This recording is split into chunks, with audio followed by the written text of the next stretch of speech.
नमस्कार दोस्तों, DRS tips में आपका स्वागत है। आज हम आप सबको बताने जा रहे हैं दो मुंह वाली चिड़िया की कहानी। नंदनवन में एक नन्ही चिड़िया रहती थी जिसके दो मुंह थे। दो मुंह होने के कारण वह चिड़िया दूसरे पक्षियों से बिल्कुल विचित्र दिखती थी। वह चिड़िया एक बरगद के पेड़ डियाच पर घोंसला बनाकर रहती थी। एक दिन वह चिड़िया जंगल में भोजन की तलाश में इधर उधर उड़ रही थी। अचानक चिड़िया के दाएं वाले मुंह की नजर एक लाल फल पर पड़ी। देखते ही उसके मुंह में पानी आ गया और वह तेजी से वो लाल फल खाने को आगे बढ़ी। अब चिड़िया का दायां मुंह बड़े स्वाद से वो फल खा रहा था। बायां मुंह बेचारा बार बार दाएं मुंह की तरफ देख रहा था कि ये मुझे भी खाने को दे, लेकिन दायां वाला चुपचाप मस्ती से फल खाए जा रहा था। अब बाएं मुंह ने दाएं वाले से प्रार्थना की कि थोड़ा सा फल खाने को मुझे भी दे दो, तो इस पर दाएं मुंह ने गुस्सा दिखाते हुए कहा कि हम दोनों का पेट एक ही है, अगर मैं खाऊंगा तो वो हमारे पेट में ही जाएगा। लेकिन उसने बाएं वाले को कुछ खाने को नहीं दिया।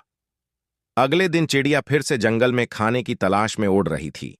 तभी बाएं मुंह की नजर एक अद्भुत फल पर पड़ी जो बहुत चमकीला था। वह तेजी से उस फल की तरफ लपका।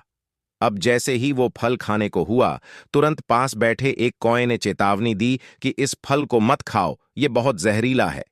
ये सुनकर दायां मुंह भी चौंका और बाएं से प्रार्थना की कि इस फल को मत खाओ, ये हमारे लिए बहुत खतरनाक साबित होगा। लेकिन बाएं मुंह को तो दाएं से बदला लेना था। उसने एक ना सुनी और चुपचाप वह फल खाने लगा।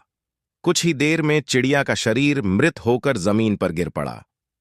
दोस्तों, कहानी सुनने में तो आनंद आया होगा, लेकिन जब मैं आपको इसकी शिक्षा बताऊंगा तो आपकी आंखें फटी रह जाएंगी। आजकल के माहौल में देखा जाता है कि एक ही परिवार के लोग एक दूसरे से ईर्ष्या करते हैं, एक दूसरे से दुश्मनी रखते हैं।